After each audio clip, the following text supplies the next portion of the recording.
Human metapneumo virus HMPV virus ఇప్పుడు ప్రపంచాన్ని వణికిస్తోంది. భారతదేశంలో కూడా ప్రవేశించింది అంటూ 2 కేసుల్ని ఐడెంటిఫై చేశామని ఐసీఎంఆర్ కూడా అనౌన్స్ చేసింది. అయితే ఎందుకని ఇలా సరికొత్త వైరస్లని చైనా సంవత్సరానికి ఒకటిలాగా రిలీజ్ చేస్తోంది? దీంట్లో ఏదైనా ఉన్నటువంటి వివాదాలు ఏమైనా ఉన్నాయా, లేకుంటే కాన్స్పిరసీ థియరీ ఏదైనా ఉందా? చైనా ఎందుకని ఆరోగ్యం మీద ఫోకస్ పెట్టలేకపోతుంది? ప్రపంచాన్ని ఎందుకని ఇలా కొత్త వైరస్లు వణికిస్తున్నాయి? మనతో పాటుగా ఉన్నారు డాక్టర్ జయప్రకాష్ నారాయణ గారు. సార్ నమస్తే. నమస్తే కవిత. సార్, డాక్టర్గా మీది ఫస్ట్ ఇంటర్వ్యూ తీసుకుంటున్నాను నేను. ఈ హెచ్ఎంపివి వైరస్ ఏంటి సార్? సరికొత్తగా ప్రపంచమంతా వణుకుతోంది. అట్ ద సేమ్ టైం చైనాలో కూడా బెడ్స్ ఖాళీ లేవు, హాస్పిటల్స్లో కాలు పెట్టే సందు లేదు అనేది వినిపిస్తోంది. కవిత, మొట్టమొదటి ఇది కొత్త వైరస్ కాదు. 2001లోనే దీన్ని ఐడెంటిఫై చేశారు, నెదర్లాండ్స్లో చేశారు. కొంతమంది చెప్పేది 1958 నుంచి ఉందని, అదైనా కాబట్టి 2001 నుంచి ఖాయంగా ఉంది, కాబట్టి కొత్తది కాదు. రెండోది అంత ప్రమాదకరమైనది, భయంకరమైనది కూడా కాదు. మనకేదో మళ్ళీ కోవిడ్ లాగా ప్రపంచం అంతా పాండమిక్ వస్తుందని అలాంటిది లేదు. అంటే ముందు భయం పోవాలి. ఖచ్చితంగా ప్రతి వైరస్ని, జబ్బులు మనకి ఇచ్చేటువంటి ప్రతి సూక్ష్మక్రిమిని జాగ్రత్తగా తీసుకోవాలి, మనం జాగ్రత్తలు తీసుకోవాలి. అంతేగాని ఇది భయపడిపోయి కంగారు పడిపోయి చేయాల్సిన అవసరం లేదు. ముందు ఆ ప్యానిక్ వద్దు. రెండోది, ఇది మిగతా రెస్పిరేటరీ వైరస్ లాగానే మనకి ఫ్లూ వైరస్ కావచ్చు, ఇన్ఫ్లుయెన్జా వైరస్ కావచ్చు, లేకపోతే కోవిడ్ వైరస్ కావచ్చు, రెస్పిరేటరీ సిన్సిషియల్ వైరస్ అని చెప్పని చిన్నపిల్లలకు సోకుతుంది, ఆర్ఎస్వి అని చెప్పని అలాంటిది కావచ్చు. ఇది రెస్పిరేటరీ ప్రాబ్లమ్స్ క్రియేట్ చేయవచ్చు. ప్రధానంగా పసిపిల్లలకి 5 ఏళ్ల లోపల, మరి సంవత్సరం లోపల, సంవత్సరంన్నర లోపల పిల్లలకి ఎక్కువ ప్రమాదం ఉంటుంది. బాగా వృద్ధులకు ప్రమాదం ఉంటుంది. వృద్ధులకి ఏ జబ్బు అయినా సరే వృద్ధాప్యం వచ్చిన తర్వాత ఏమవుతుందంటే, ఒక వయసు దాటిన తర్వాత 65-70 దాటిన తర్వాత కొంచెం ఇమ్యూనిటీ తగ్గుతుంది, అక్కడ రిస్క్ ఎక్కువ ఉంటుంది. కొంతమంది ఇమ్యూనో డిప్రెస్డ్ పీపుల్ ఉంటారు. మీకు రకరకాల కారణాల క్యాన్సర్ వస్తే క్యాన్సర్ ట్రీట్మెంట్ ఇచ్చారనుకోండి, కిడ్నీ ట్రాన్స్ప్లాంట్ అయితే మీకు ఇమ్యూనిటీ సప్రెస్ చేశారనుకోండి, రకరకాలుగా. లేకపోతే వ్యాధి వల్ల ఇమ్యూనిటీ తగ్గిన వాళ్ళు కొందరు ఉంటారు, వాళ్ళు జాగ్రత్తలు తీసుకోవాలి. అంతకుమించి పెద్ద భయానికి గురవ్వాల్సిన అవసరం లేదు. కొత్తగా జరిగింది ఏమీ కాదు. మనం అనవసరమైన భయానికి గురైపోయి కొంగరకు పడిపోయి చిన్నదానికి పెద్ద వచ్చేసి అది సరైనది కాదు. కొన్ని జాగ్రత్తలు తీసుకోవాలి, ముఖ్యంగా ఈ 3 వర్గాలు. పసిపిల్లల్ని నిన్న విమానంలో నేను ప్రయాణం చేస్తుంటే 3 నెలల పిల్లలు, 4 నెలల పిల్లల్ని ప్రయాణం చేయడం చూశాను నేను. మరి కొన్ని 3 నెలలు, 5 నెలల దాకా మెటర్నల్ యాంటీబాడీస్ ఉంటాయి, తల్లి నుంచి యాంటీబాడీస్ ఉంటాయి. కానీ 5-6 నెలలు దాటిన తర్వాత పిల్లలకి ఇమ్యూనిటీ ఉండకపోవచ్చు. అందుకని మనం ఎక్స్పోజ్ చేయకూడదు, వీలున్నంత వరకు ఎక్స్పోజ్ చేయకుండా ఉండాలి.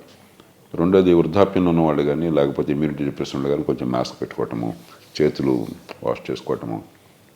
ప్రయాణం చేసినప్పుడు ముఖ్యంగా చాలా తోటి ప్రయాణికులు కనుక అనారోగ్యం ఉన్నట్టయితే, లేకపోయినా కూడా మన జాగ్రత్తలు పడడం అవసరం. అంతకుమించి భయోత్పాతానికి అవసరం లేదు, అవకాశం లేదు.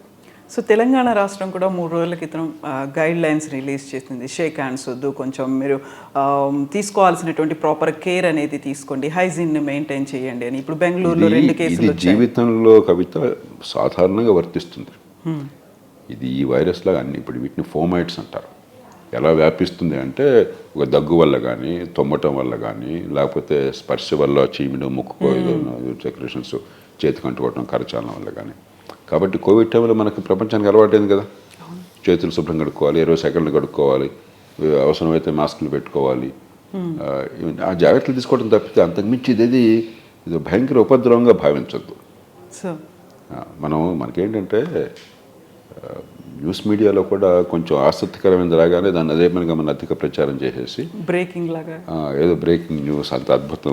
ఇప్పుడు మనకు మొట్టమొదటి నుంచి ఒక సామెత ఉంది కదా, కుక్క మనిషిని గరిచిందంటే వార్త కాదు, మనిషి కుక్కను గరిచారంటే వార్త. కాబట్టి ఏదో కొంచెం కొత్తదనం తీసుకోవాలని కోరిక మనకు ఉండొచ్చు, కానీ ప్రతి వ్యాధిని మనం జాగ్రత్తగా తీసుకోవాలి, ముందు జాగ్రత్తలు ఉండాలి. కానీ ఇది అంత ప్రమాదకరంగా కొత్తగా మనకి పడ్డ ఉపద్రవం కాదు. జాగ్రత్తలు తీసుకోండి తప్ప భయపడాల్సిన అవసరం లేదు. ఇది స్పష్టంగా మన నుంచి వెళ్ళాలి ప్రజలకి. సేమ్ అదే న్యూస్ రిపోర్ట్స్, దీంతో పాటుగా బోల్డ్ అన్ని వీడియోస్ కనిపిస్తున్నాయి సార్. చైనాలో ప్రతి హాస్పిటల్ నిండిపోయింది పేషెంట్లతో అనేది, డాక్టర్లకు కూడా టైం దొరకట్లేదు వాళ్ళని ట్రీట్ చేయడానికో, వాళ్ళని అడ్రస్ చేయడానికో అనేది. ఎందుకని చైనాలో ఇలాంటి ఇప్పుడు ఉదాహరణకి ఈవేళ చికెన్ గున్యా మనకి ఇండియాలో బ్రహ్మాండంగా ఉంది. నేను ఖచ్చితంగా చెప్పగలను. నాకు మా శ్రీమతికి కూడా వచ్చింది ఈ మధ్య. మనం అధికారికంగా చాలా తక్కువ చెప్తున్నాం. మీరు గూగుల్ చేస్తే 19,000 కేసులు ఉన్నాయని చెప్తారు. హైదరాబాద్లో ఒక 10 రోజుల్లో 19,000 కేసులు ఉంటాయి. అంచేత అక్కడ కూడా ఒక వైరస్ కాబట్టి, అంటువ్యాధి కాబట్టి కొంత వేగంగా ఫ్లూ వచ్చినట్టుగా మరొకటి వచ్చినట్టుగా కావచ్చు. ఈ భయం వల్ల, ఈ కోవిడ్ వల్ల ఏమైందంటే కొంచెం మనం చాలా సెన్సిటివ్ అయినాం. అందుకని వెంటనే హాస్పిటల్కి వెళ్ళటము, మరొకటి ఆ రకంగా ఉండదు. అలర్ట్గా ఉండడం. మూడోది సోషల్ మీడియా ఏమిటంటే ఎక్కడో అరుదుగా జరిగే సంఘటనలు కూడా సోషల్ మీడియాలో ఒకసారి చూపెట్టి మళ్ళీ వేల కొద్దిగా వైరల్ వీడియోస్ రాగానే మనం చాలా మరింత భయం పెరుగుతుంటుంది. ఈ 3 కారణాలు కావచ్చు. మీరు ఇందాక ఒక ప్రశ్న అడిగారు, చైనా నుంచి ఎందుకు ఇలా వైరస్లు వస్తున్నాయని. ఇది చైనా నుంచి కొత్తగా రాలా. మనం ముందు చైనాలో వాళ్ళ సమస్యలు ఉన్నాయి, దానికి వేరే కారణాలు ఉన్నాయి. చైనా నుంచి 1-2 కొత్త వైరస్లు వచ్చినప్పుడు వాస్తవం. ఏవియన్ ఫ్లూ వైరస్ కానీ గతంలో, అది వరకు సార్స్ వైరస్ కానీ, లేకపోతే కోవిడ్ కానీ, బహుశా పూర్తిగా నిర్ధారణ శాస్త్రజ్ఞులు చేస్తే కానీ ఇంకా వివాదాలు ఉన్నాయి ఎక్కడి నుంచి వచ్చిందంటే చెప్పి. మొత్తం మీద స్థూలంగా ఏంటంటే ఎగ్జాటిక్ మీట్స్, మాంసాహారం, మామూలు మాంసాహారం కూడా అదొక పద్ధతి. ఎగ్జాటిక్ మీట్స్ అంటే వైల్డ్ యానిమల్స్ని తినడం అనేది చైనాలో వాళ్ళే జోక్ చేస్తారు.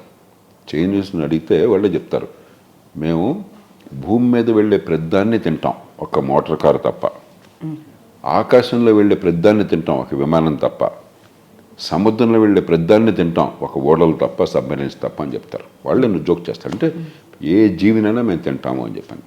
అది వైల్డ్ యానిమల్స్ అయితే ఏమవుతుందంటే కొన్ని లక్షల వైరస్లు ఈ వైల్డ్ యానిమల్స్లో ఉన్నాయి అడవుల్లో.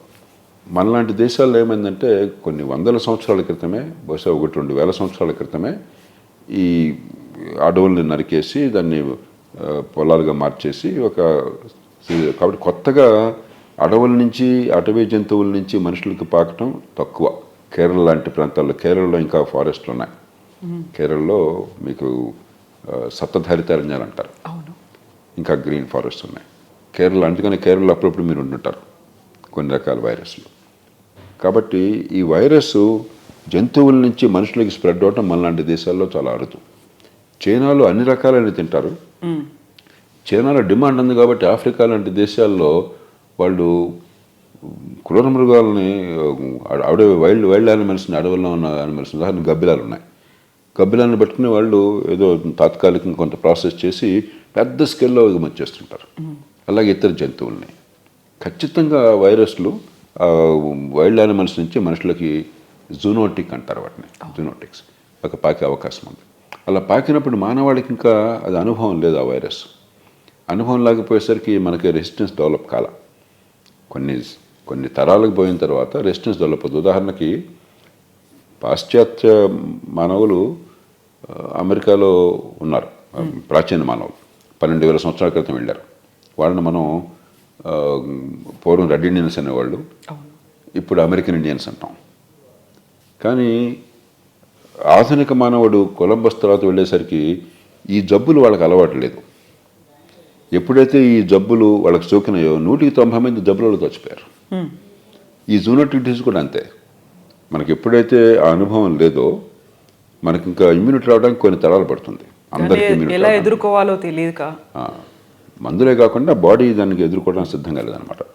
ఆ జూనోటిక్ డిసీజ్ అంటే అలాంటి డిసీజ్ ఇప్పుడు రిస్క్ ఉంది. అందుకనే ప్రపంచంలో ఎక్కడ కూడా ఎగ్జోటిక్ మీట్స్ తినకూడదు. మాంసాహారాన్ని ఎగ్జోటిక్ మాంసాహారం, మామూలుగా ఏదో కల్చర్డు మనం తినేది చికెన్, మటను ఇబ్బంది లేదు.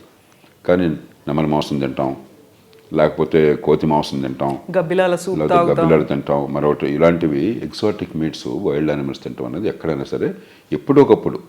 ఇక మీరు టీకాలు కనుక్కోవడం కూడా సాధ్యం కాదు. ఎందుకంటే కొన్ని లక్షల వైరస్లు ఉన్నాయి. కొన్ని లక్షల టీకాలు కనుక్కోగలరా మీరు?